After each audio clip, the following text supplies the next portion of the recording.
ស្វាគមន៍មកកាន់សហគមន៍ក្រុមអ្នកសរសេរកូដ Google ពួកយើងពិតជាមានសេចក្តីរីករាយណាស់ដែលបាននាំមកនៅកម្មវិធីនេះសាជាថ្មីកម្មវិធី Hackathon ឆ្នាំ2016កម្មវិធីនេះនឹងប្រព្រឹត្តទៅក្នុងសិក្ខាសាលាបច្ចេកវិទ្យា DeFace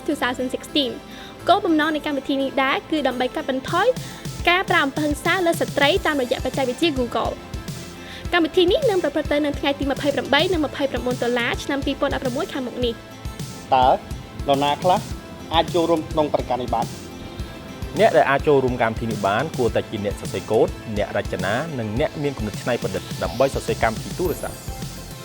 ដើម្បីចុះឈ្មោះក្នុងព្រឹត្តិការណ៍ DeFace ឆ្នាំ2016នេះសូមលោកអ្នកបំពេញនៅប្រវត្តិរូបរបស់អ្នកក្នុងដំណរខាងក្រោមនេះ